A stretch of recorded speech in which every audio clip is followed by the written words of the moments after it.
Ako ay Pilipino, lahing matapang, lahing matalino, nalakbay ko ng mundo. Walang unos o bagyo sa aking gugupo, lahi ng matatag. Ako ay Filipino. Ako ay Filipino. Ako'y makadiyos. Ako ay Filipino. Ako'y makatao. Saan man makarating, sino mang makapiling. Aangat ang galing Habang buhay, Filipino.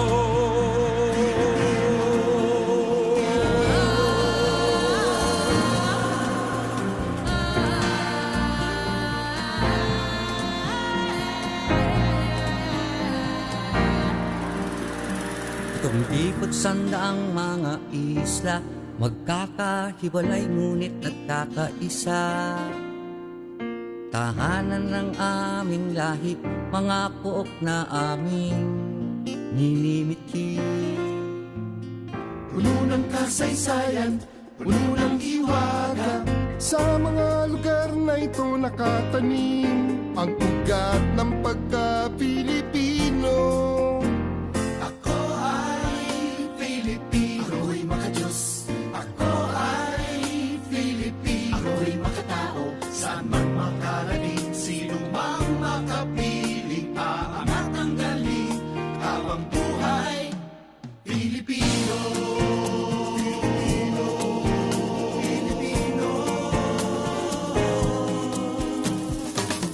Kami ang lahing kayumanggi, mula sa bughaw na langit at dagat.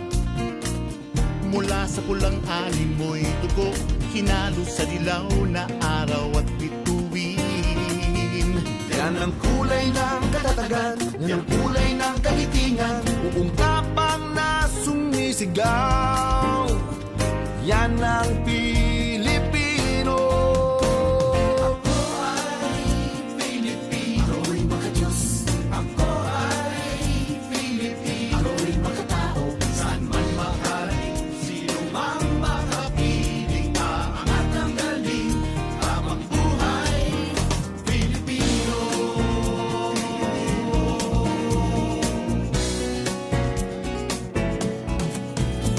Ito ba'y dala ng pagkakataon o sadyang binuot naging okasyon?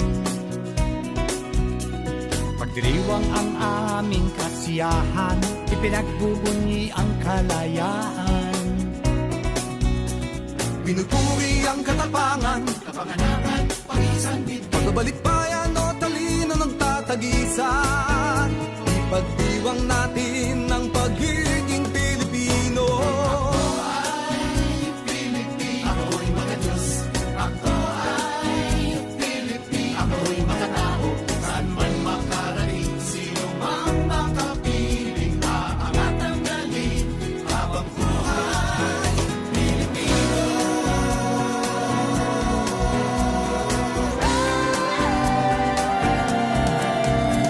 Sa kahoy, bato at metal inukit, sa tulat musika ang aming inaawit.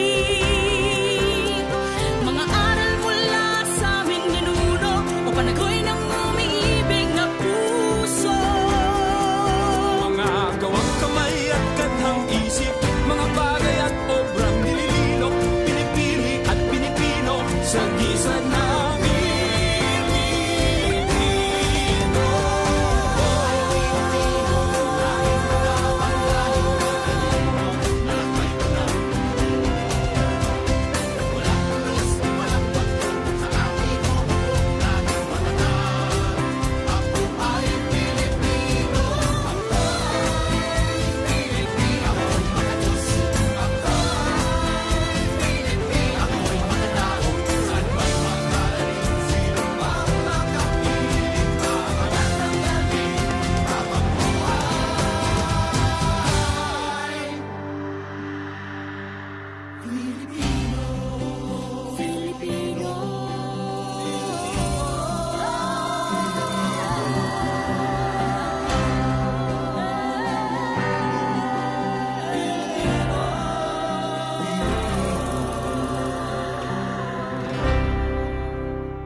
lahing matapang, lahing matalino, nalakbay ko ng mundo. Walang unos o bagyo sa aking gugupo, lahi ng matatag. Ako ay Filipino. Ako ay Filipino. Ako'y mga Diyos, Ako ay Filipino. ako'y makatao, saan man makarating, sino mang makapiling. Aangat ang galing habang buhay Filipino.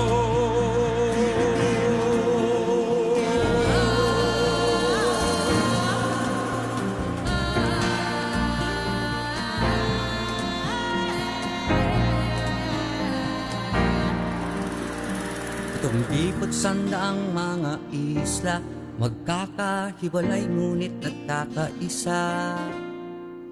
Tahanan ng aming lahi, mga pook na aming ninimithi. Puno ng kasaysayan, puno ng hiwaga. Sa mga lugar na ito nakatanim ang ugat ng pagka-Pilipino. Ako ay Filipino. Ako'y makadiyos. Ako ay Filipino. Ako'y makatao, saan man makarating, sino mang makapiling. Aangat ang galing habang buhay Filipino.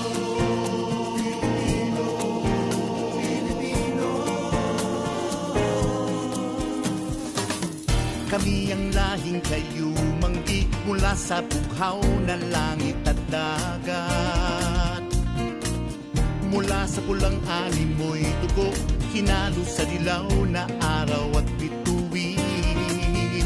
Yan ang kulay ng katatagan, yan ang kulay ng kagitingan. Buong tapang na sumisigaw, yan ang Pilipino. Ako ay Filipino. Ako'y makadiyos. Ako ay Filipino. Ako'y makatao, saan man makarating, sino mang makapiling. Aangat ang galing habang buhay Filipino.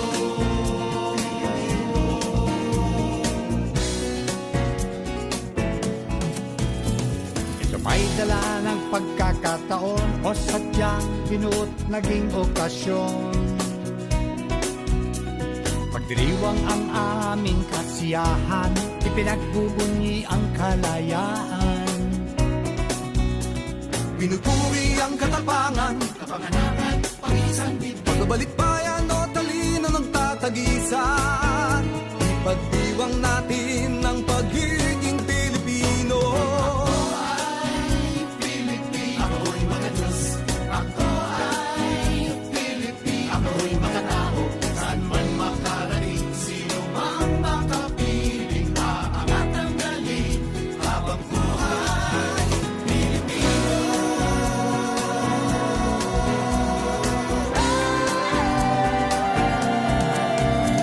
Sa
Ugi.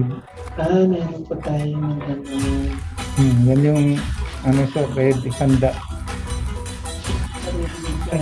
Kaya, meron na rin. I'm sorry.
The Philippines has more flavors than it has islands, and that's saying a lot when there's over 7,000. All Filipino food is a fusion of flavors. Take adobo, for example. So many different flavors involved to make that taste of comfort. Because the only thing Pinoys love more than eating is making other people eat. And I'm sure whatever we're putting in it, we're putting it all in one bite and making you eat it. The amazing thing about adobo is there's no one recipe. You cook with your heart and eat with your mouth. There's so many ways to wipe out in the Philippines, from serve to table. Sometimes we just invent reasons to eat. Breakfast, lunch, dinner, merienda. Pancit palabok for merienda.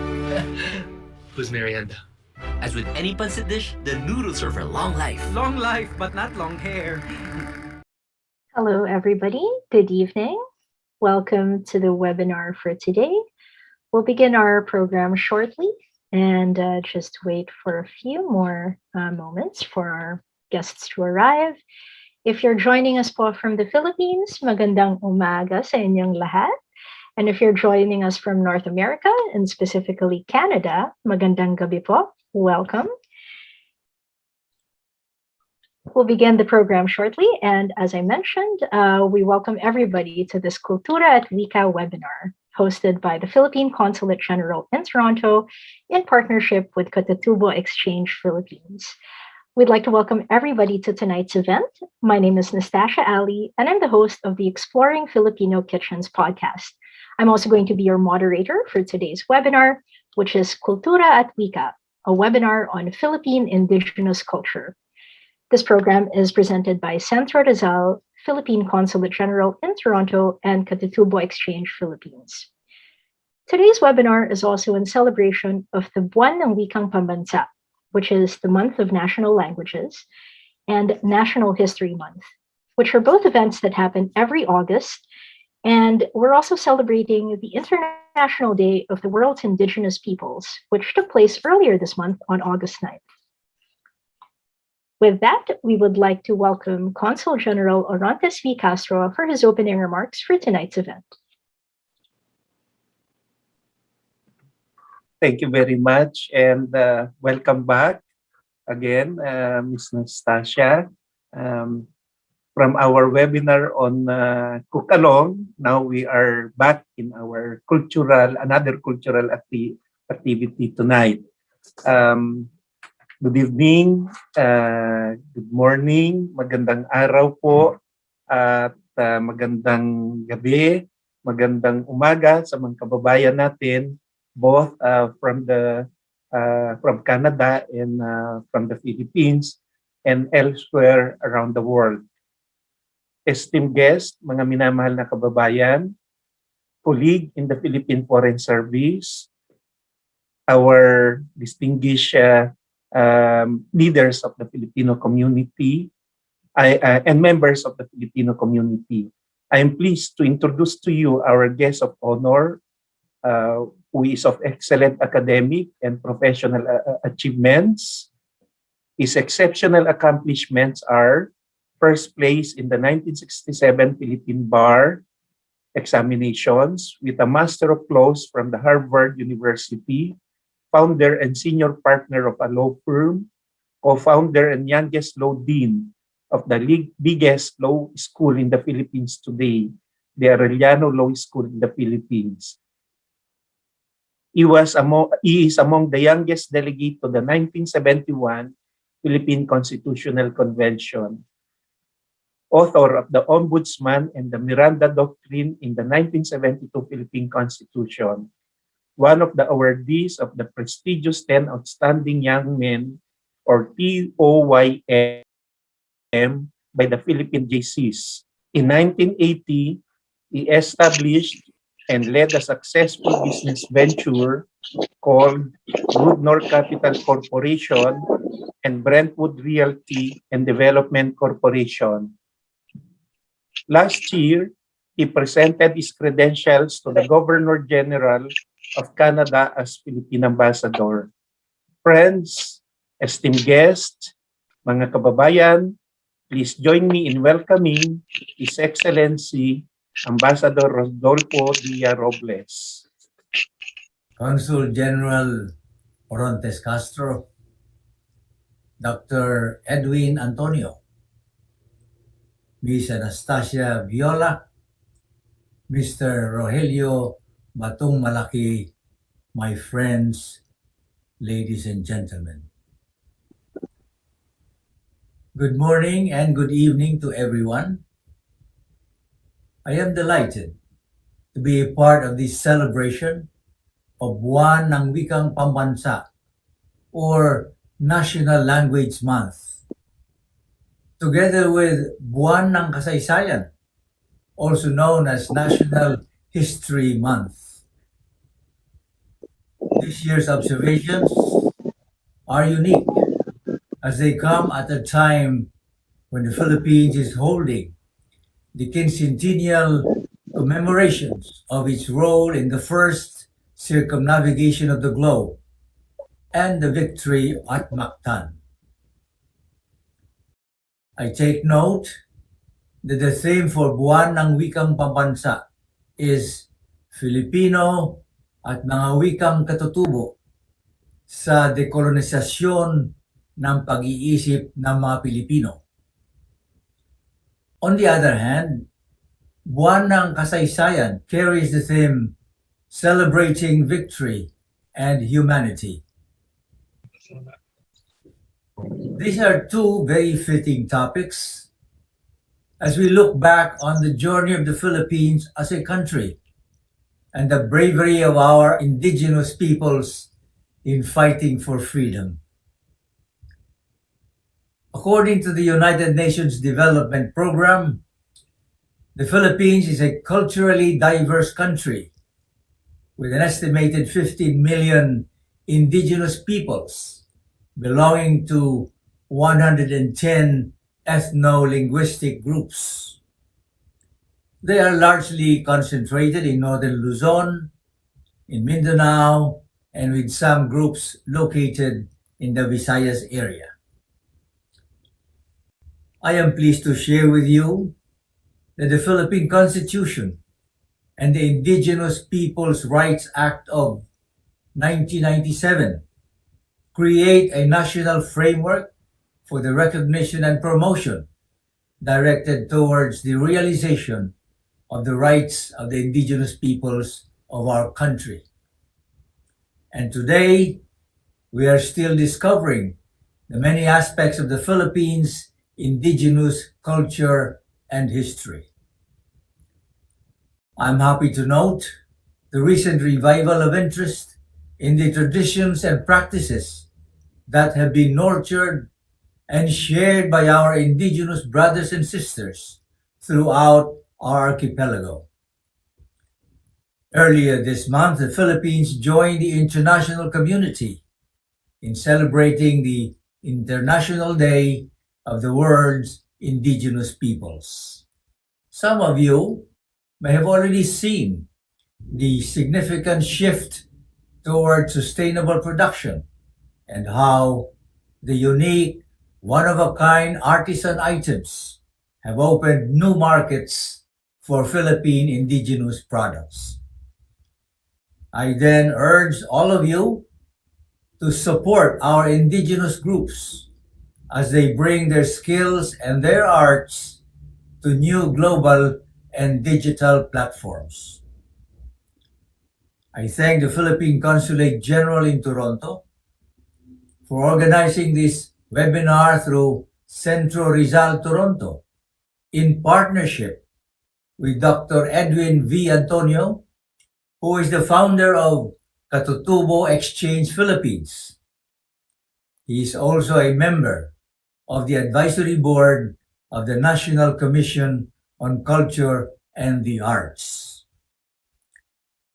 This evening's webinar promises to be an opportunity to revisit and appreciate our roots and cultural heritage in language, in the arts, and in other traditions. My friends, I look forward to the knowledge that our resource speakers will share by buying with us the Philippines' national living treasures, indigenous textiles and attires, and the Ivatan and the Obo Manobo. Maraming salamat sa ating lahat. Mabuhay po ang mga Pilipino. Consul. Wonderful. Thank you very much, Ambassador Robles, for that inspiring message. And with that, we would like to go ahead and begin our presentations for this evening. We'd first like to introduce our speaker, Dr. Edwin V. Antonio, who, as Ambassador Robles has mentioned, is the founder of an organization called Katutubo Exchange Philippines. Katutubo Exchange Philippines is a volunteer group of youth and cultural workers who aim to heighten public awareness towards indigenous cultures of the Philippines. It was founded in 2013 and is now on its 9th year of programming. As we hear from our speakers, we invite you to share any questions that you might have about the presentations or anything that really comes to mind. Please go ahead and share this in the chat window, which you should see on your screen. Later in the program, we're going to have an open forum and have a chance to ask those questions directly to our speakers. So we really look forward to some engagement from the audience tonight. And with that, we'd like to welcome Dr. Antonio to tell us more about their work and advocacy. Let's play this video. Hagyo, mabuhay! Isang magandang araw po sa lahat ng ating mga kababayan at mga kaibigan dyan sa Canada, dito sa Pilipinas at sa iba pang dako ng mundo. Isang maligayang buwan ng pambansang wika at National History Month. And of course, we celebrated last August 9, the International Day of the World's Indigenous Peoples. So ang aming mainit na pagbati sa lahat ng ating mga kapatid na mga katutubo. And of course, we would like to thank the Philippine Consulate General in Toronto for giving us the opportunity to share to our kababayans knowledge, a little of knowledge of our Philippine Indigenous culture. So welcome to our Kultura at Wika, a webinar on Philippine Indigenous culture.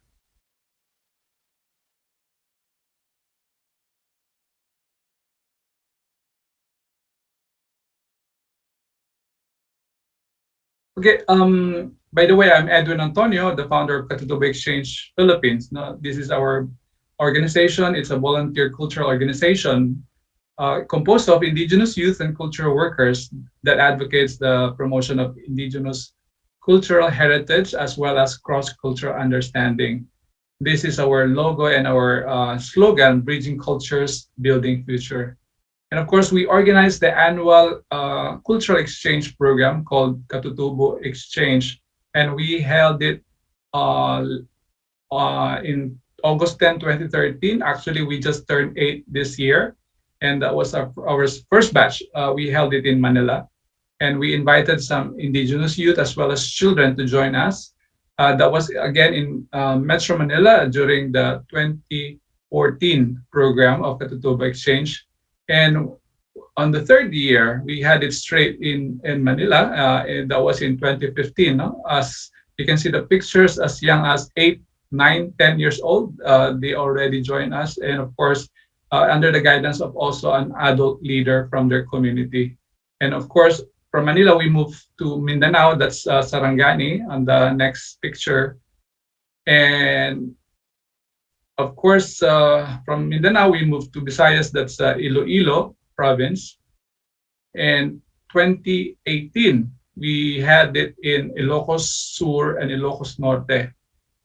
And in 2019, we had it in Maguindanao, in Mindanao, of course, and we had it online or in the virtual platform because of pandemic. We had it last year in the 2020. Of course, we invite you to get to our page, get to the Exchange Philippines, or join us in the upcoming Indigenous Peoples Month on October. So I would just like to share a quote from our statesman, Carlos P. Romulo. Let us teach our people again to be proud that they are Filipinos. Let us teach them to realize anew that being a Filipino means having as rich and noble a heritage of language, culture, patriotism, and heroic deeds as any nation on earth. Let us teach a steadfast faith in divine providence, a stable family institution, the unhampered enjoyment of civil liberties, the advantages of constitutional government, the potentials of a rich and spacious land. That's a meaningful quote from our statesman, Carlos P. Romulo. And of course, he made mention of language and culture. So, of course, Philippines can be seen, of course, in the world map. You are here in Canada, and that one is in Philippines. And of course, a tiny country, but it's a big in terms of cultural diversity as well as biodiversity. And we're so proud of being a Filipino, and this is the bigger picture of the map.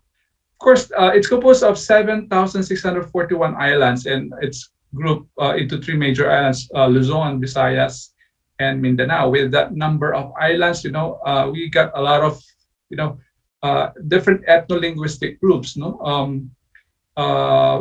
We have actually 186 languages, and 4 of them are already extinct. And of course, we are on the top 12 countries with the most number of languages. That's according to ethnologue.com. So I'm so proud. And of course, from that number of languages, I would just like to share with you some of the words, right, from the different indigenous languages that we have.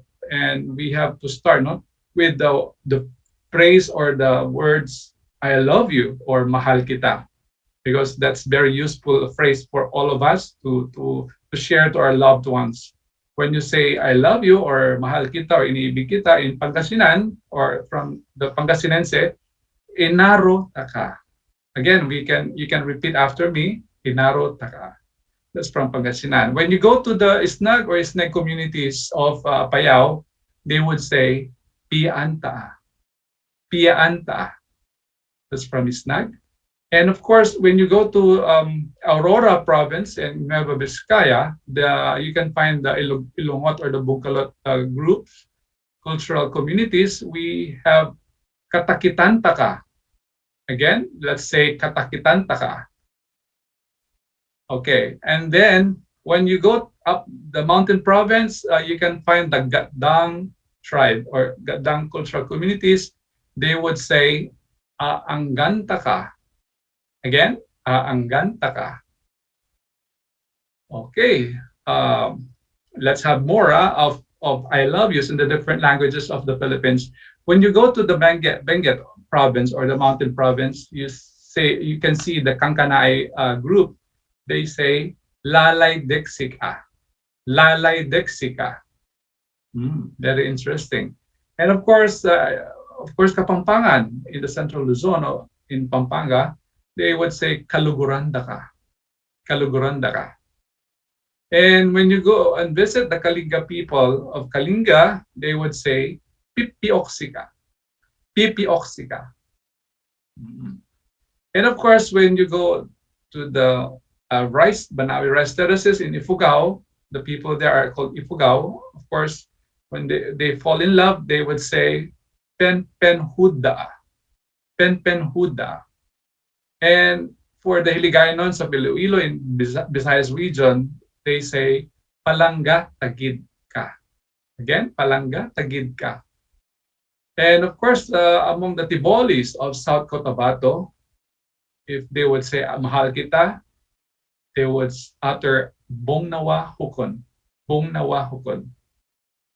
And for the Tausug of Sulu, they say Kalasahan Takaw. Kalasahan Takaw. And when you visit the Tiduray communities of Maguindanao, they say Mute to BM. Mute to BM. So there you have it, ladies and gentlemen. So many interesting words from the different languages of the Philippines. Of course, aside from the verbal language that we have, part of our language is the non-verbal. It's the writing system. And did you know that Philippines has the ancient Philippine script, which has been forgotten, of course, because it was not used anymore at the present time. But some of our groups, especially to the people raised abroad, the Filipino born outside of the Philippines, are so interested in baybayin. And of course, we have to learn this because it's very important, a part of our identity, and of course, a cultural symbol. And it was first recorded in the 16th century. Baybayil literally means to syllabicate. This is actually a alpha syllabary. And other variants of this script are the Badlit in Bisaya, and of course, Kuritan in Ilocano, and of course, Kulitan in Kapampangan, Basahan in Bicolano, and also in Sambalian, Pangasinense. We have also, to the indigenous communities, we have Surat Buhid and Hanuno and the Tagbanwa. And of course, we have also the Palawan script. And this is are incorrectly known as Alibata. No, it's the correct term is Baybayin. And the earliest known artifacts with this script are found in many years ago. And of course, we had the first one, the Laguna copper plate inscription. And we have also the Kalatagan pot. You can see evident on the rim or on the neck of the pot. You can see the scripts. And of course, Butuan Ivory Seal. And of course, our new national cultural treasures that is being housed at the archives of UST or University of Santo Tomas, the All Tagalog Baybayin documents. This is the first document declared as national cultural treasure. And of course, hindi totoo ang tawag na alibata.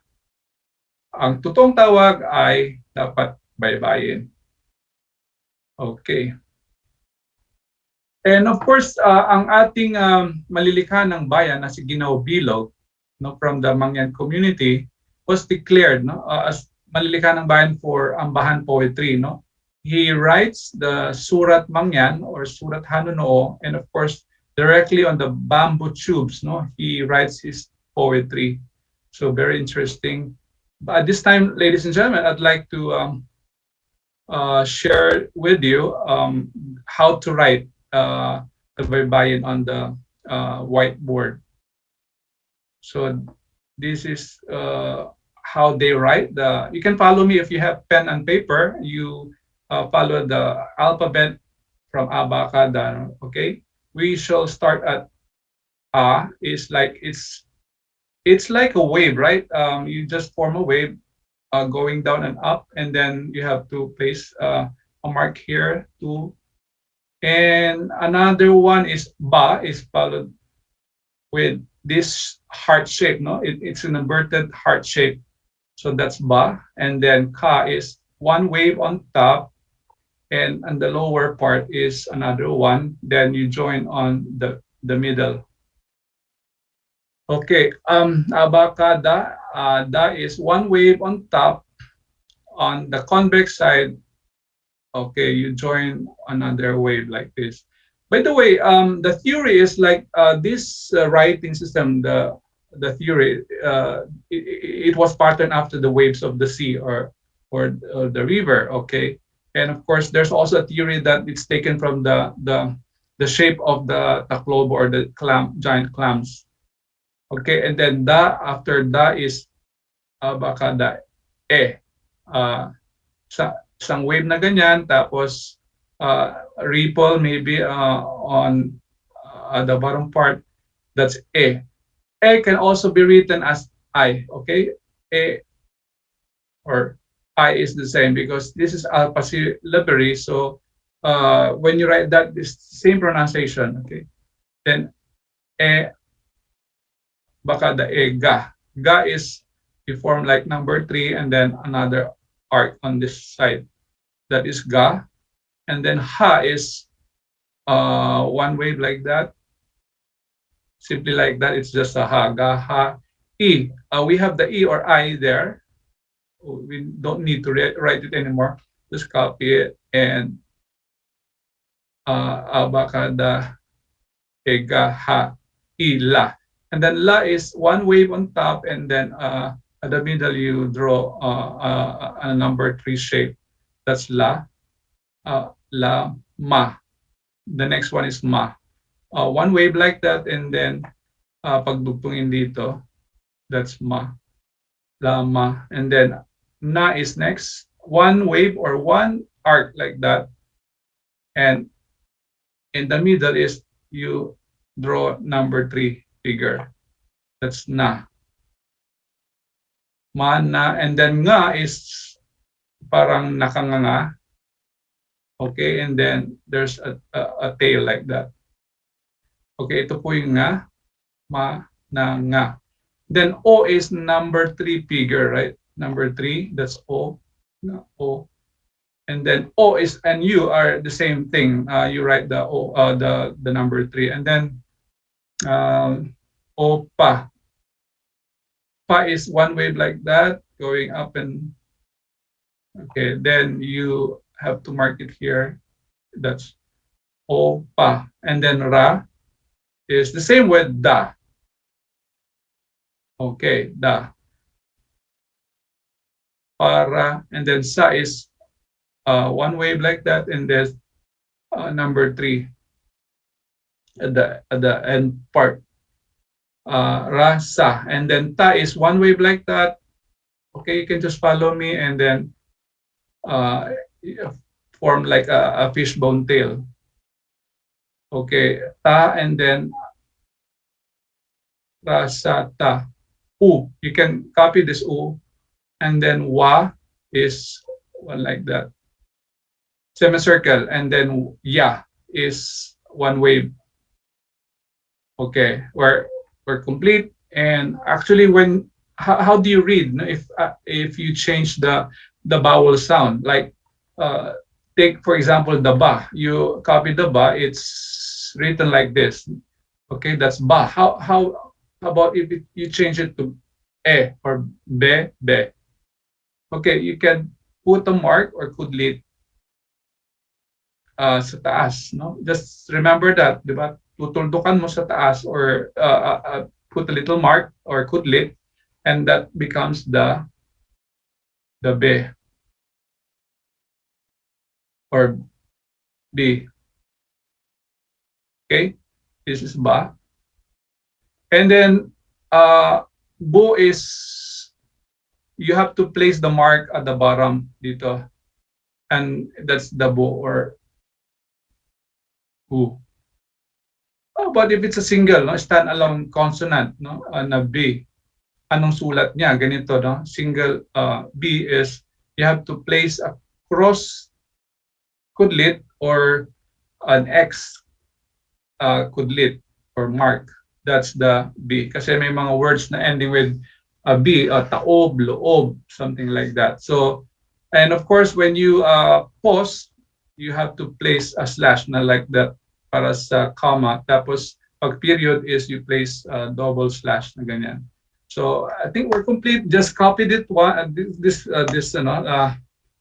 alphabet, and then you're ready to write, no, your name maybe in the Alpisi Library by Bayin.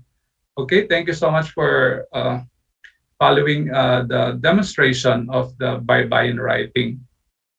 Okay, and we'll continue with my presentation. Okay, so again, that's Manlilikha ng Bayan, and of course, you can see our scripts on our paper bills, no, our money.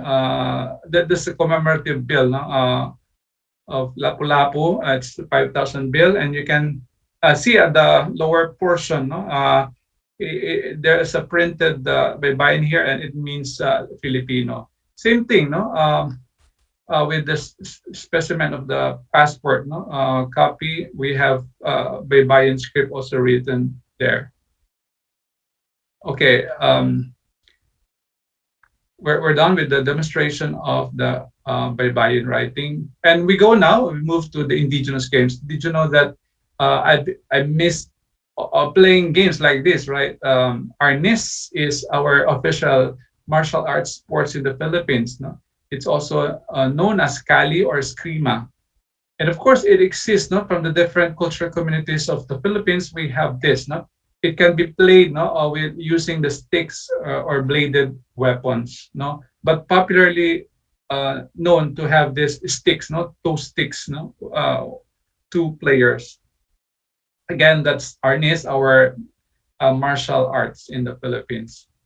And of course, to our indigenous cultural communities, we have the Aita. No? I had the chance to witness this during their festival in Pampanga, in Porac. They call it Bugayong. That's the top or yung turumpo. And of course, they made this one ginawa nila, no, from the tree and the wood. And of course, meron silang seeds na ginagamit din, no. This is called Uwa games, no. Maliit siya.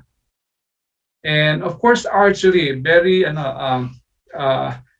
interesting to watch kasi as young as that young boy there in the picture, he can play the archery, the bow and arrow.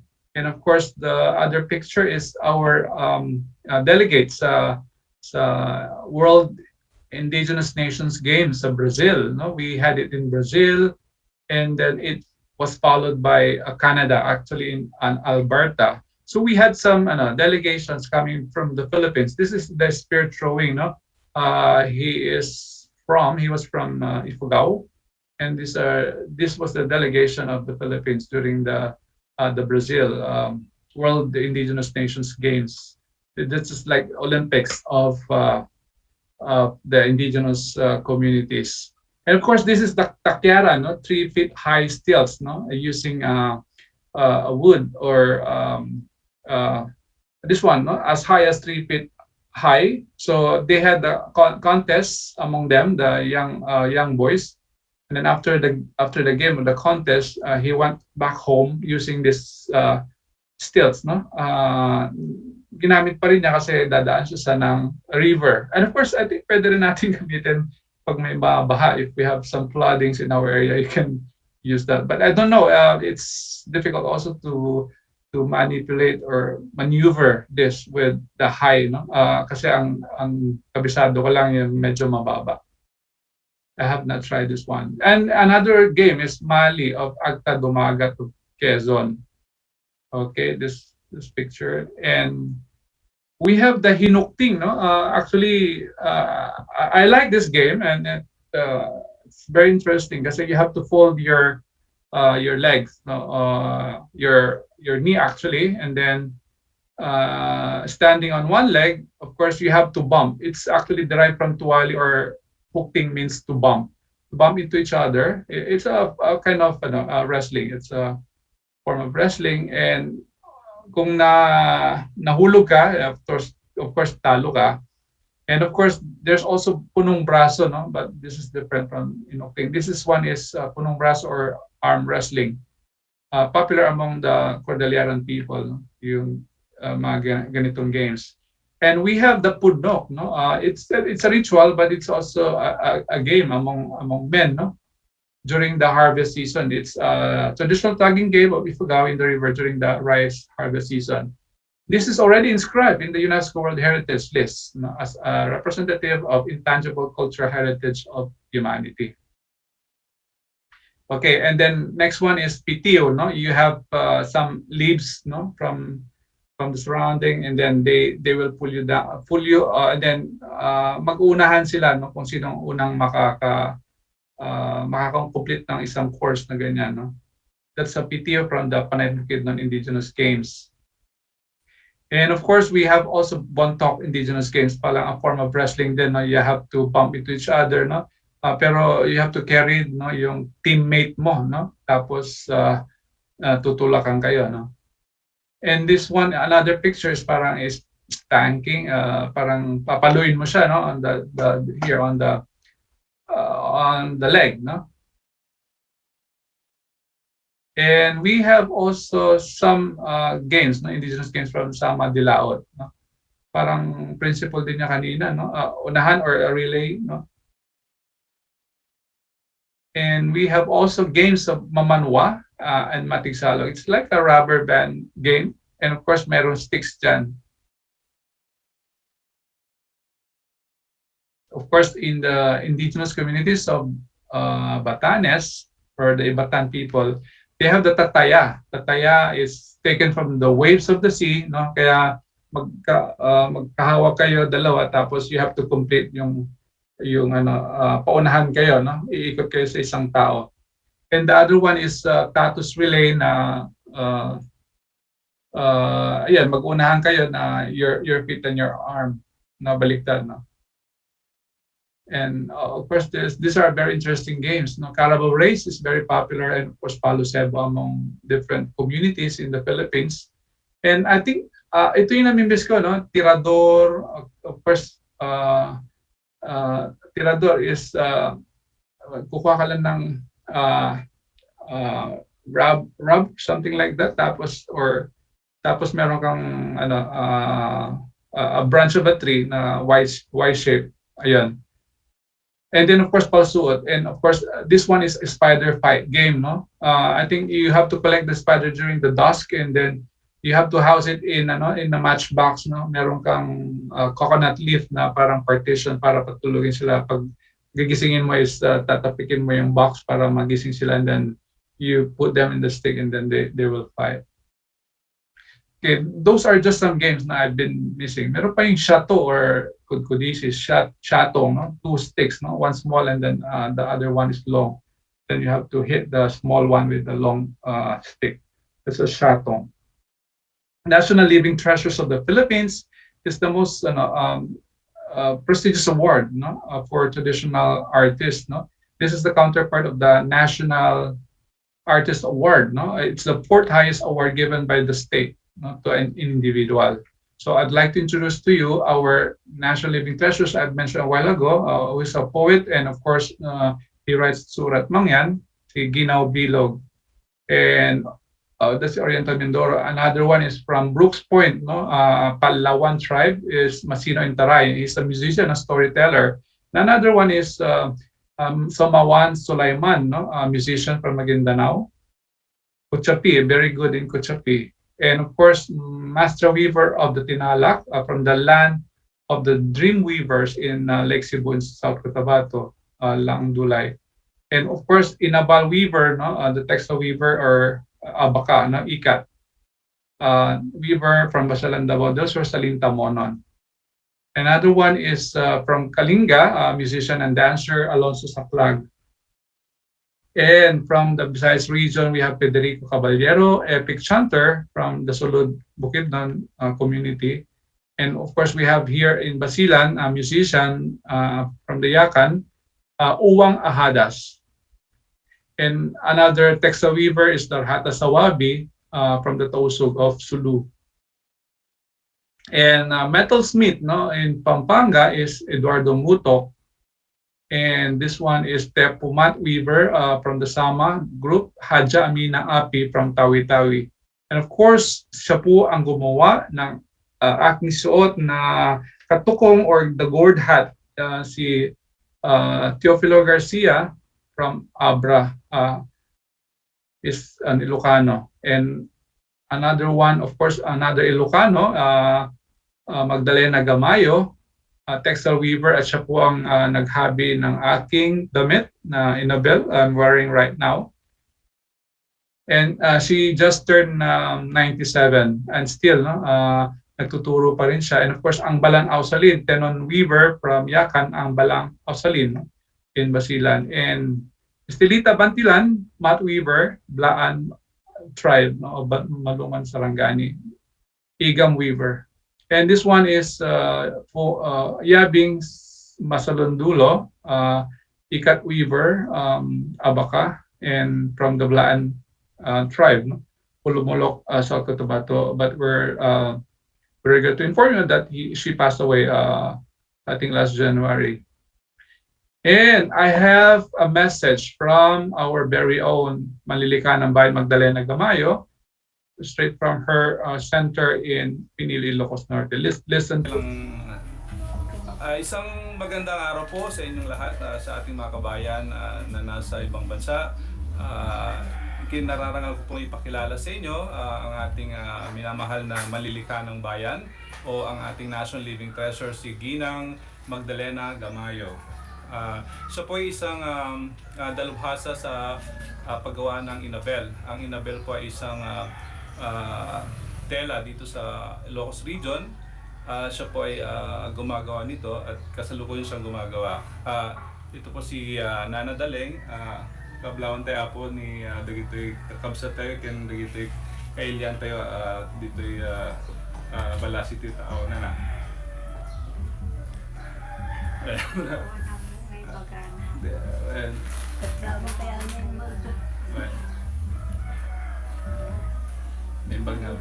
Naibagal daw yun. Awang kayo, ako tinembang na araw yung amin.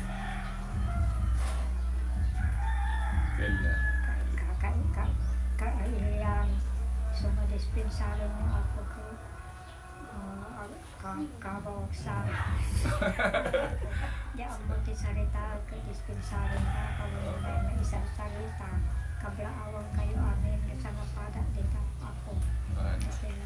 Binabati po kayo ni Nana Daleng, lahat po kayo na nandyan sa ibang bansa.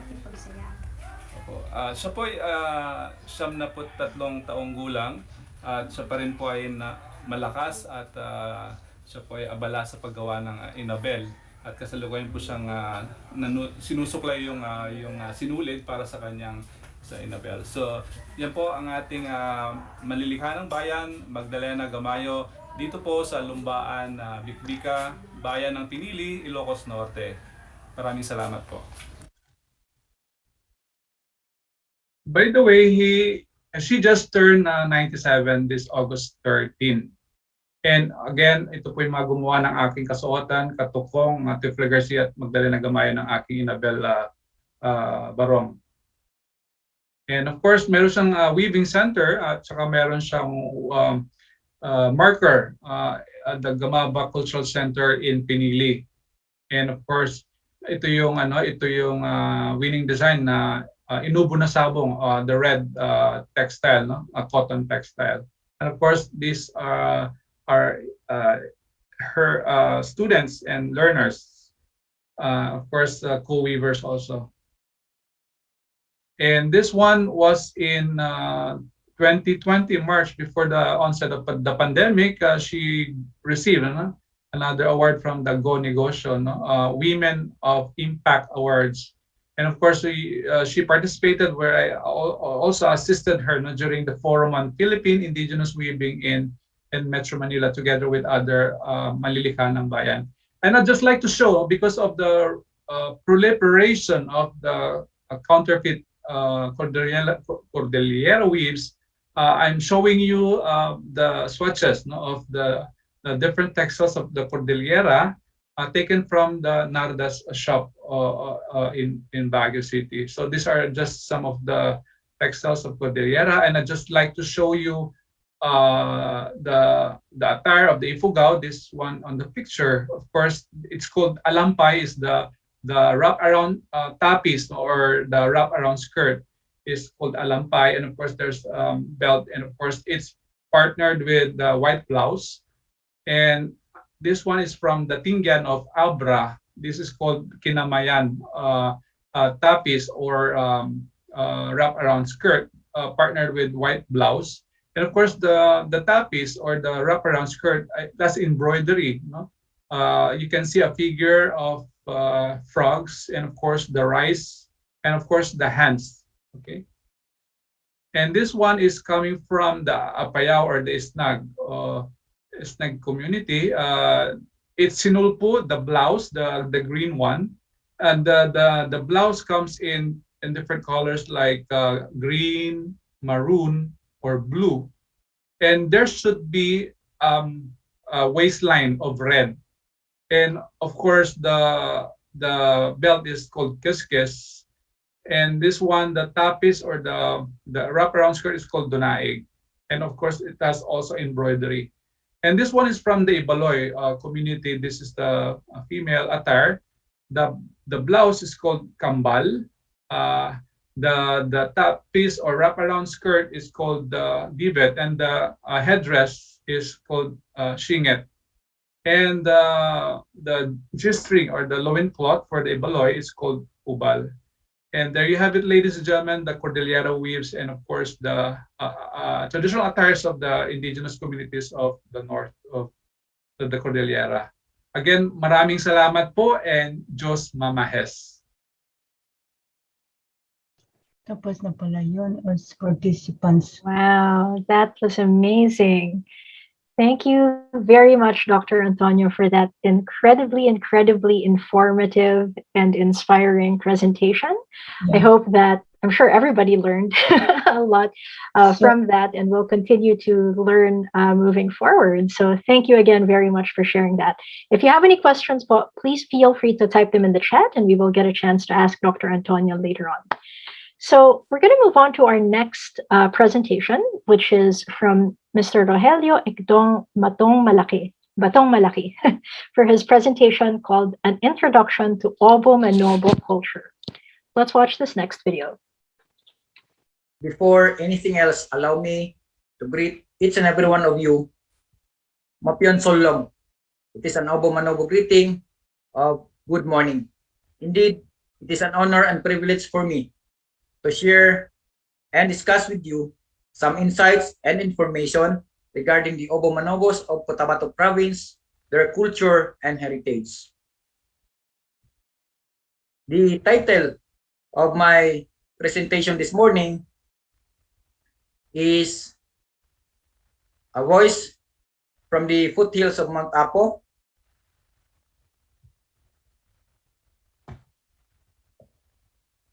echoing the voice of the Obo Manobos and showcasing their culture. I am Rogelio Itang Batong Malaki Jr., a full-blooded Obo Manobo. But before I will proceed further, let me share to you a video presentation about the majestic Mount Apo As per information, it is the highest mountain here in the Philippines. It has a very significant cultural relevance to us Obo-Manobos because in the olden times, it is a kingdom and hunting ground. And currently, it is a very established and self-sustaining ancestral domain. Here it is.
Mount Apo is breathtakingly beautiful and sacred. I hope that one of these days you could come here in Kidapawan and personally see and climb Mount Apo to see its beauty, greeneries, sea of clouds. It would be an amazing experience to immerse with nature. So at this juncture, to deeply understand Kidapawan, being the hometown of Obo Manobos here in in Cotabato Province, I will share to you this original composition and performance by Bahandi Band, a group of musicians all belonging to Obo Manobo. So it won 6th place during the 23rd Kidapawan City Charter Day Festival Song Competition.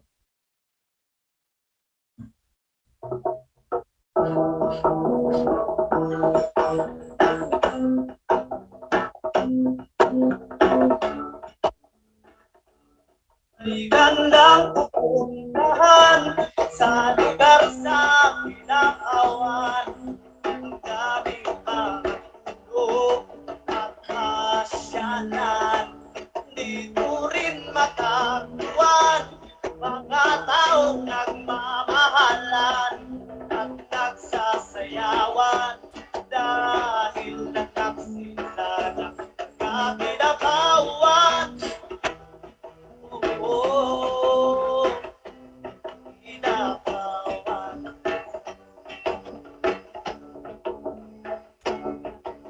Isa sa pinagmamalaki ng tribo, ang lugar sa Kidapawan ay dinadayo. Iba't ibang pagkain makikita dito, iba't ibang tribong naninirahan dito. May ubo, manubo, nagabawa, Ilocano, Cebuano, Ilocano, Muslim at Kristyano. Sapagkat ang Kidapawan natatlas sa puso ko, isa sigaw ko sa mundong kinalaway luwa ko. Kidapawan,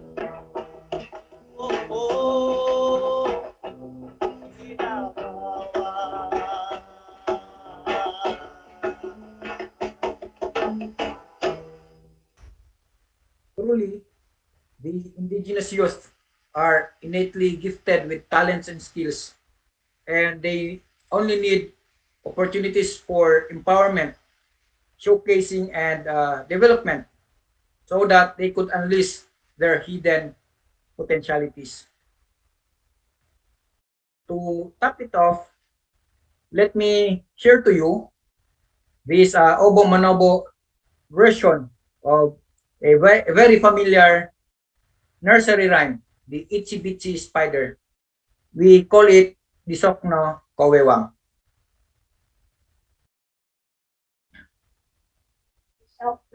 kawewang itenek liot pangan. Itunggu orang na anut si kanding. Itulakos orang na tokan tanga.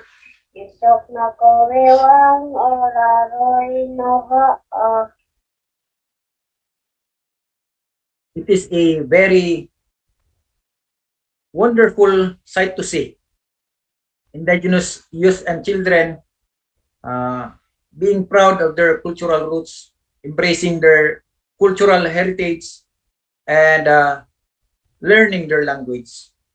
And that is what we are continuously advocating here in Bahandi IP Youth Builders of Kidapawan City.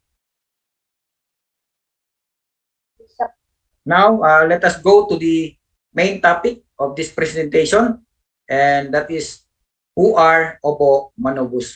So the Obo Manobos of Cotabato Province are a subgroup of the Manobo tribe, one of the numerous of the ethno-linguistic groups here in the Philippines. So overall, in the Philippines, we have 110 or more ethno-linguistic groups, and one of that is Obo Manobo.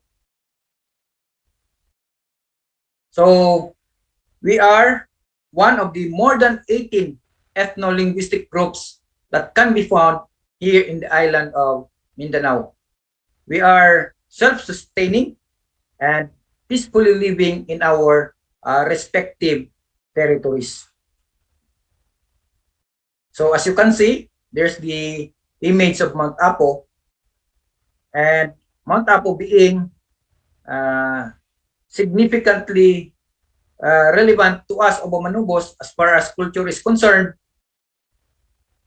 We are inhabiting the northern and western slopes of this mountain, especially in the tri-boundaries or tri-areas of the Bukidnon Province, the Cotabato Province, and Davao Region.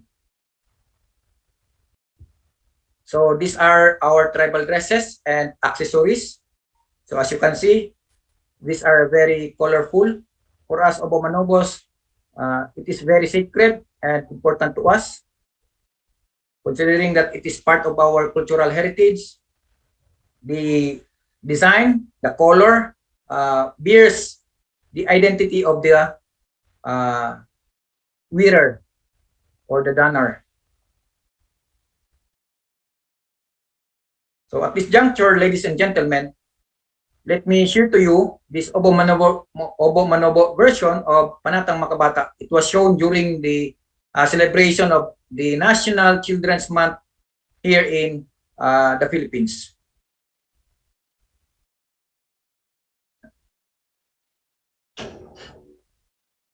Siya si Dato Kamilig na Dato Rodel Dali, Dr. Alma Mundog Villarmino, si Jessamay Takinan Nadnaden, Jerry Mindognoa, si Rogelio Ikdang Batong Malaki Jr., sakad na dumaog pa na Pilipino at kilanon Kos Oraroy no Kopianan, sa mga anak oy suduan at ingkod na baluan. Buman akay siya at mga kwan ko na ipotso, kangan, datan, oy ayeran das kamihan sa mga anak, oy mga suduan langon katimpo.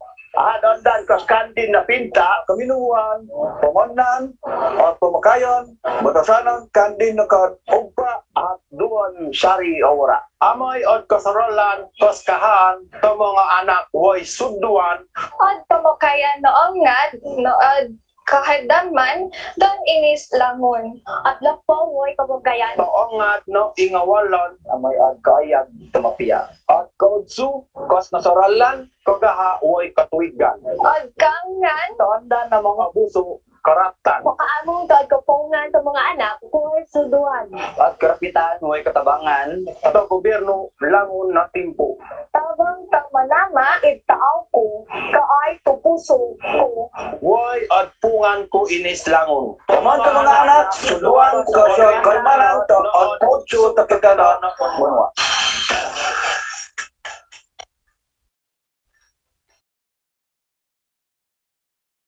we are very fortunate to be one of the participants in this considerably historic undertaking.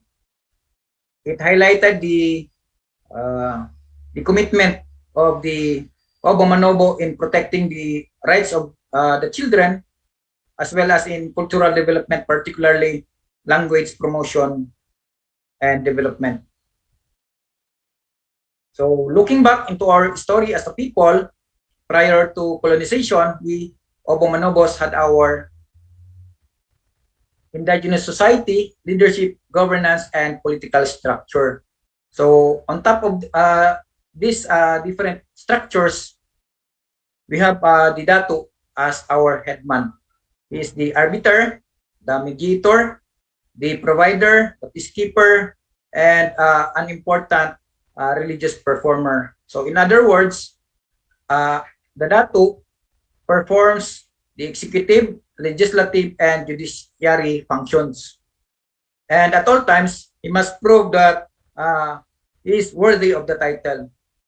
So, example, those notable datos that you can see, they are they did remarkable feat during their times, and their legacy are being continued by their descendants. And on the left part of the slide, you can see the indigenous political structure of the Obomanobos, with the Lepatuan or the Supreme Dato being at the top together with his Council of Elders, all Datos. We have also our indigenous religion, customs and practices, and we call it Panubaran.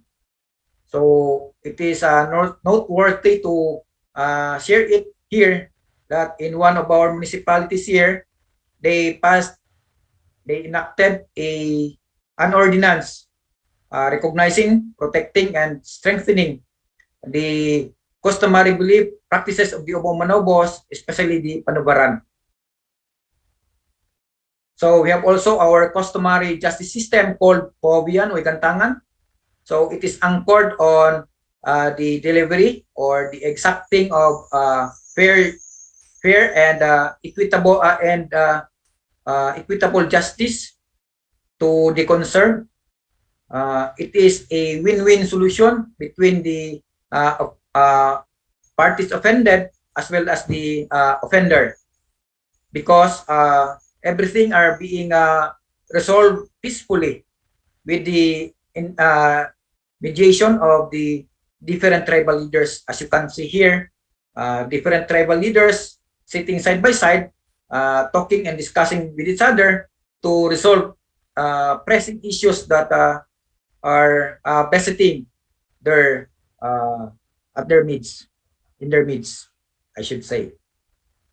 So we have also a ritual called Pumaas. It is a ritual for protection, conciliation, and thanksgiving. So we are invoking the help of Manama to help us and guide us in our daily activities. So it is very important for us, especially in our day-to-day activities, to do the ritual of Pamaas. So we have also our indigenous disaster risk reduction, mitigation, and management practices.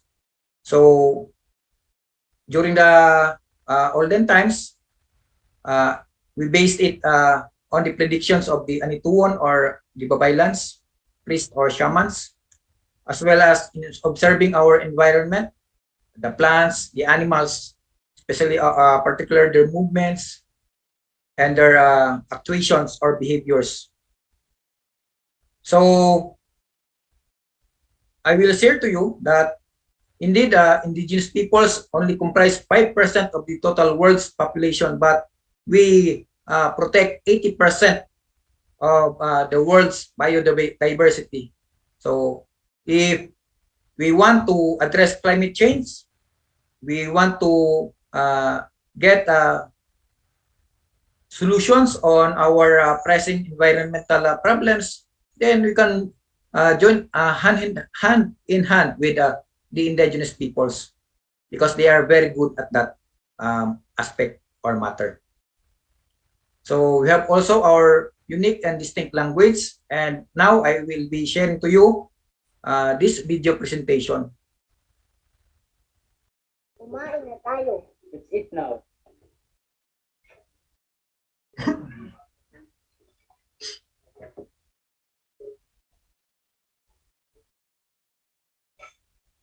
Saan, Chi? Sarap. It's delicious. Muna lang. Magandang umaga. Good morning. Mapian Solom. Magandang tanghali. Good noon. Mapion Makauntut. Magandang hapon. Good afternoon. Mapion Mapun. Magandang gabi. Good evening. Mapion Bulik. Mahal kita. I love you. Dako kas ginawa ko ikaw.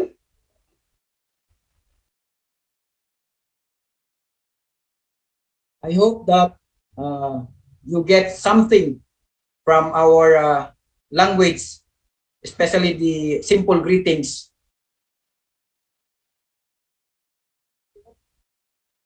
So we have also our wedding customs and practices.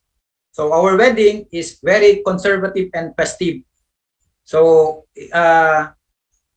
the wedding for us Obamanobos reflects or portrays that you are not only marrying your the one that you love, but also the entire family or clan. So as you can see from the different pictures, it is very festive, observed by the many people. So here are our some of our musical instruments. On the topmost right portion, the one held by the young man, it's called Puglong, and then the other one is Soroy. So we have also the bamboo jaw harp or kombeng, and the kulintang and agong, and the lantoy or bamboo flute. So we have also our dances, different themes. It is our way of expressing or describing every aspect of indigenous people's way of life, especially Obomanobos' way of life. So different activities or endeavors, it is manifested or expressed in specific Obomanobo dance. So at this juncture, I am proud to present to you this courtship dance performed by two of our IP youth here.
This dance or chief dance is figuratively a series of dance steps running after wooing the girl, getting her attention.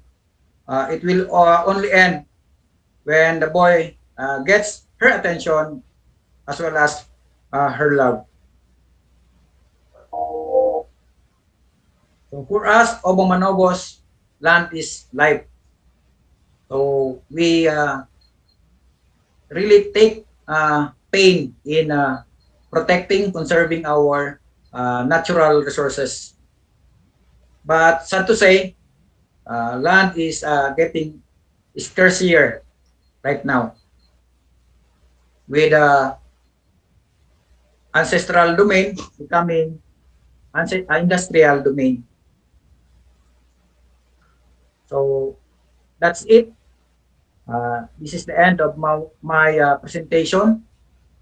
Sa pong salamat to Puat Paminog. Thank you for listening. But before I will end, let me share to you this declaration by our president, who believes that the advancement of this nation will heavily rely on how well we treat its indigenous peoples. Inflicting injustice to our IP brethren is tantamount to depriving our country the progress that we all yearn for. That was shared by the National Commission for Indigenous Peoples Secretary Allen Kapuyan. And lastly, we live for the day when indigenous peoples around the world are able to practice self-determination. That is the ultimate goal, self-determination. When our human, economic, social, cultural, political, and territorial rights are recognized and respected. So that's the bottom line. IP recognition of our rights and also the needed respect. Then, when we are free to speak our languages, maintain our sacred traditions, and continue the work of caring for our ancestral homelands. That is from Land is Life. Again, thank you sa pong salamat.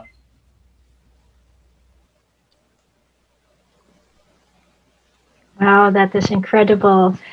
Sir Rogelio, maraming salamat po for that presentation. And we look forward to getting a chance to chat with you and ask some questions later.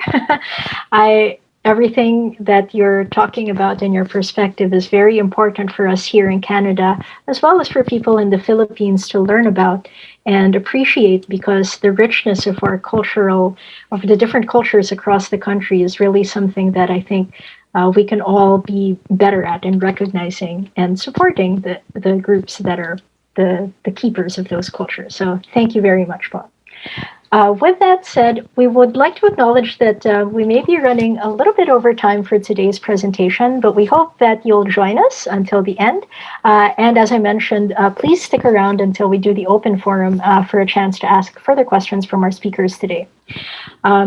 With that, next we will move on to our third and final presentation from Miss Anastasia Viola, and her presentation tonight is going to be about an introduction to Ivatan culture. Let's watch this next video.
makapian kamunodyo sa tabo akaidian ko a Pilipino to Canada. My name is Proto and I belong to the Ivatan Indigenous people of Batanes, Philippines. Allow me to tell you our story as a people. But before that, welcome to my beautiful island. Welcome to the island of the Ivatan people.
Wow, you guys. I don't know about everybody, whether it's evening or morning, but I am so hungry now after watching that video.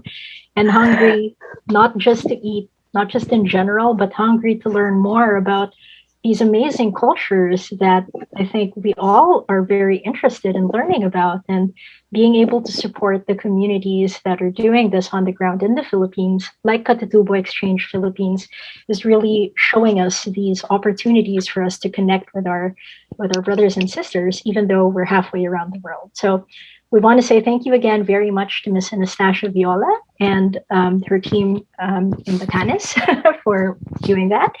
And with that said, we would like to take a moment to introduce each of our speakers, Mr. Dr. Edwin Antonio, Mr. Batang Malaki, and Miss Viola. If you could please turn on your cameras, unmute yourselves, and give an introduction to say hello to our viewers here today.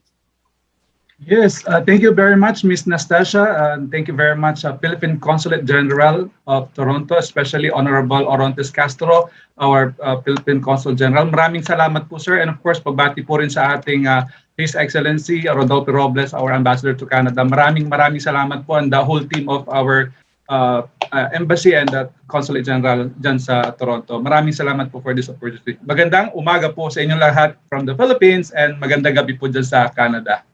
Thank you for this opportunity. Thank you very much. If we could hear next from Mr. Rogelio. Mapion Solom, good morning. At dyan naman sa Canada po, Mapion Bulli, good evening. It's my pleasure to be part of this online forum of yours.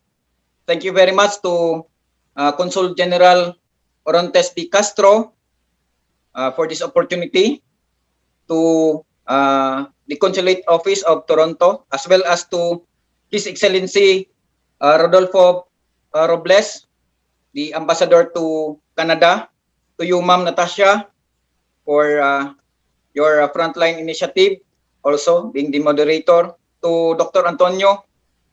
Sir, I am greatly indebted to you for this opportunity for us, Obamanobos, to be heard internationally.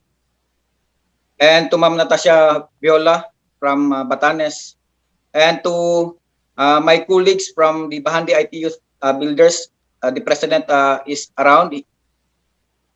So again, thank you, and good morning. Thank you very much, Sir Rogelio. Maraming salamat po. I will try to learn what salamat po means in different languages as I go along too. If you could also hear from Miss Anastasia Viola, who's also joining us today. Good morning, Miss Anne. Good morning, Philippines. Good evening, Canada. Kapian, kamu panudyos atavo, itsadawakay kayda na mandawa Ivatan do Canada. And here in the Philippines. Kapian kamundyos is a greeting from the Ivatan community, meaning may God be good to you. Isadaw naman ninyo, we love you. And we hope that there will be more cultural meetings like this for our people and for our kahilian, kaidyan, and our kababayan abroad. Maraming salamat sa KX Philippines, and of course to Ambassador Rodolfo Robles and the Consul General. Marami pong salamat sa inyo, at until we meet again. Thank you very much, Ms. Anne. Really appreciate everybody being here this evening. And of course, we really appreciate everyone who's been watching this evening. So with that, we want to kick off our open forum today. We have some questions that were posed in the chat throughout the presentations. But of course, if you have any questions that you would like to ask, especially, I think it's such a great opportunity for us to have these speakers, these resources and culture bearers from the Obo Manobo tribe and the Ivatan group. Thank you again very much. It's really an opportunity for us to take advantage of that. So with that said, let's jump into some questions. Earlier, we had someone in the chat named Erlinda who said that she was interested about learning about the cultural weaves in the Cordilleras. So I wanted to see if maybe we could bring in Dr. Antonio to Maybe share a little bit about any of the KX Philippines work that is happening in the Cordilleras. Yes. Okay, Yeah. and if we could Actually, ask. we have so many shops available. I mean, open in Baguio City. So I referred the Nardas because we were together before because we had a case of counterfeiting of garments. Actually, it came from other countries, no, not in the Philippines, but it came from other countries. So I think we have to do something. No? We have to patronize our own local weaves, no, because it really affects the livelihood of the weavers. So I think we have to directly contact the weavers or maybe the people in the industry in Baguio City as well as other areas. Go straight to them and to order your weaves. And of course, we can recommend. I mean, I think Miss Erlinda's asking if how can she contact Nardas. I think I'm giving the website later on. Thank you very much. Okay, thank you very much for that. So, We also have another question here that was actually just posted by Grace. And her question is, would you encourage visitors to your places? And in what ways should visitors ensure that they respect safety and cultural norms? So maybe this is a question that we can ask to Sir Rogelio and to Miss Anne. So maybe Sir Rogelio, if you can go first. How it if we ask you that question, in what ways should visitors ensure that they respect safety and cultural norms when we visit your community? Thank you very much for that very nice question. Kidapawan City is very hospitable naman when it comes to visitors. You are very much welcome to come and visit our different tourist destinations. The Kidapawan City Tourism Office are doing or finalizing the so-called Heritage Trail, wherein those tourists or visitors coming here in Kidapawan would follow that so-called Heritage Trail.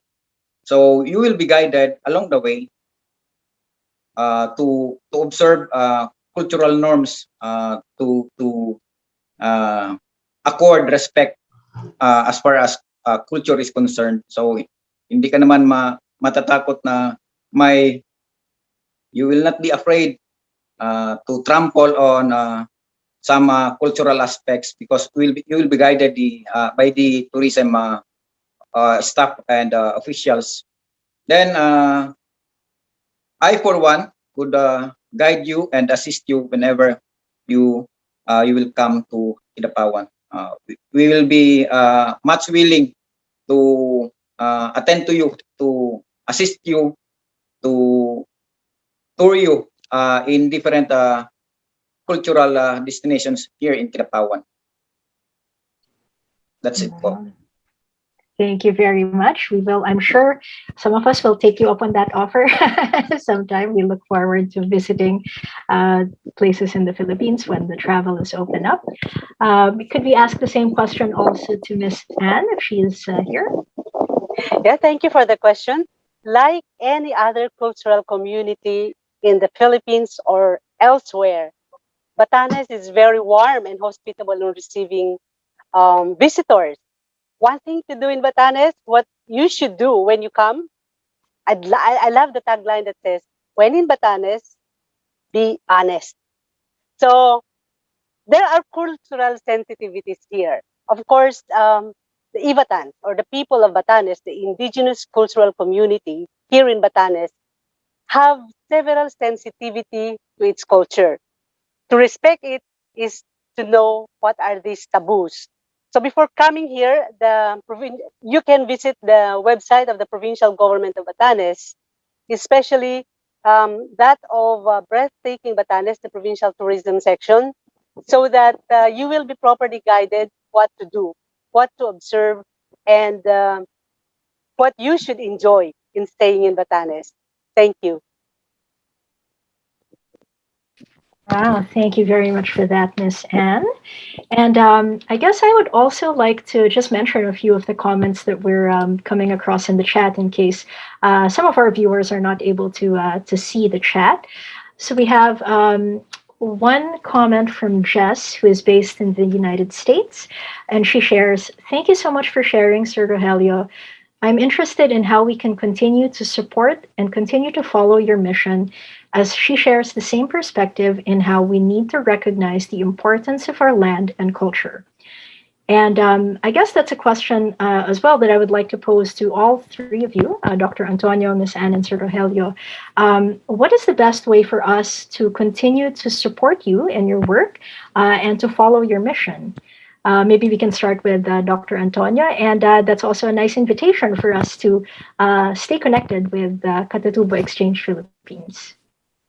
Yeah, una-una sa lahat, maraming salamat sa pagdalo dito sa event na to. Actually, by attending such seminars like this and webinars, I think you are supporting our cause, no? Our advocacy and promoting our indigenous culture. So I think you have to just follow our indigenous communities pages, because this day, no, on this challenging time, I think we're on the virtual platform. So we can do is follow them through their web pages or websites and Facebook pages, so that we can, I think, learn from their culture. So maraming salamat din sa pagdalo sa event na to. And of course, we invite you to visit our page, Katatubo Exchange Philippines, and we will be holding the Indigenous Peoples Month on October. So we're staging another annual Katatubo Exchange in our website or our page on Katatubo Exchange. Thank you. Okay, thank you so much. Sir Rogelio, Ms. Anne, anything to add? Yeah. On the part of the Ivatan community of Batanes, you can best help us promote our culture by saying good things after you have learned what we have in Batanes. Forums like these, virtual forums, are very helpful at this time of pandemic, so that for people to be informed, to be better informed of the culture of the Ibatans, not only through brochures or things that we read, but it's more important that if you have that time and when pandemic allows it, come visit Batanes so that you can better speak about our place, our culture, the people, and of course the language. Thank you. Thank you very much. On our part naman po, Ma'am Natasha, Dr. Antonio and Ma'am Anviola is right in saying that by participating in this kind of online forum, this is already a big help as far as resounding or conveying the voice of the indigenous peoples. So we appreciate it deeply, your interest in learning our culture. So you can also follow us through our Facebook page, Kinapawan City Indigenous Youth Federation, Bahandi IP Youth Builders, so that you will be updated on the recent developments as far as education, cultural development, and capacity building for the indigenous youth of Kinapawan. So those are our core areas for main areas of concern. So that's it. Thank you. Okay. Thank you very much, Sir Rogelio. And again, our warmest, sincerest thank you to each of our speakers for this evening, Dr. Antonio, Sir Rogelio, and Ms. Anne. Thank you again very much for joining us this evening and sharing your stories. With that, we have reached the end of tonight's program. And again, we want to thank everyone for your participation. And we would like to now welcome back Consul General Orontes Castro for his closing remarks. I would like to start first with thanking everyone for participating and joining us in celebrating Kultura at Wika. First off, I would like to thank His Excellency Ambassador Rodolfo Robles, and most especially our co-sponsor, no, the Katatubo Exchange Philippines, with Dr. Edwin Antonio, the founder of the Katutubo Exchange Philippines. As you may know, we are also lucky to have him because he is a commissioner of one of the commissioners of the National Commission for Culture and the Arts of the Philippines, which is equivalent to the Ministry of Culture of the Philippines. Maraming salamat sa inyo po, Dr. Edwin Antonio, for your initiative of having this webinar. And most especially, our speakers tonight, Ms. Anastasia Viola and Mr. Rogelio Ikdang Batong Malaki, who introduced us and presented to us the Ivatan culture and the Obo Manobo culture. The aim of Katutubo Exchange Philippines is aligned with the Philippine Consulate General in Toronto Centro Rizal's mandate of promoting awareness of Philippine culture and the arts to our kababayan abroad. Also, I would like to thank most especially the participants, our colleague from the other Philippine Foreign Service posts, those in the Philippines and elsewhere in the world, and most especially our kababayan here in Canada. And the leaders, I saw most of them, they came on board from our, this afternoon's another event. Maraming salamat sa inyo. Before I close, I also would like to thank our moderator tonight, Ms. Nastasia Ali. Thank you very much for steering sort of the ship tonight successfully. Maraming salamat sa inyong lahat. At I would echo the call of Ms. Ann Viola that we can, next time, hopefully we can have more cultural meetings and from the part of the Philippine Consulate General in Toronto, more expanded ones. Maraming salamat sa inyong lahat at mabuhay po kayong lahat.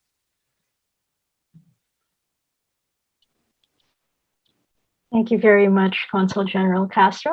And with that, we would like to say thank you again so much for everybody who joined us this evening and stayed with us a few extra minutes to do the Q&A in the open forum. And we really hope you learned a lot. I know I did from this seminar and webinar. And we hope you're able to stay in touch with Katutubo Exchange Philippines through their Facebook page. We have that in the chat, or if you're just listening to us, please make sure to look them up and follow them online. Thank you very much at magandang umaga at magandang gabi po sa inyong lahat. Can we have one photo on? Oh, yes. Okay, Ms. Nastasia, maybe we can request everyone to show themselves in their respective electronic devices. Yes, that would be great. So let's all turn on our camera. And this will be a great selfie, internet selfie. Right. Sige po. Is Sir Errol maybe taking the screenshot? I will take some on my computer also. Okay. Let's go. 3, 2, 1. Salamat! Salamat po sa lahat ng kaibigan natin sa Canada. Yes. Family. We hope we can have some more next time, Dr. Antonio and our speakers. Salamat po. And then, salamat po sa inyo for attending. Salamat po, Mr. Batong Malaki and Ms. Viola, our speakers, Ms. Nastasia, and our community leaders and kababayan in Canada. Maraming salamat sa inyo. And I saw some of our colleagues in the Philippine Foreign Service post in Canada. Thank you all. And of course, our staff here in the consulate, the ones doing the technical, support, and they did the calling. I could see some of them, our cultural officer, Cecil Santos, our consul, Consul Mary Grace, Miss Madeline, and our communications officer. He is behind the technical and administrative support for this successful webinar, Mr. Ero Reyes. And my colleague in the Philippine Consulate, maraming salamat. Again, to our community leaders and our community, thank you for your continuing support. We have been doing very successful webinars and you have been supporting us. Maraming salamat sa inyo. Okay, thank you very much for that. And we hope to see you again at future events with the Philippine Consulate in Toronto. Maraming salamat po. Have a great day. Maraming salamat. Thank you. Salamat po. Thank you, thank you.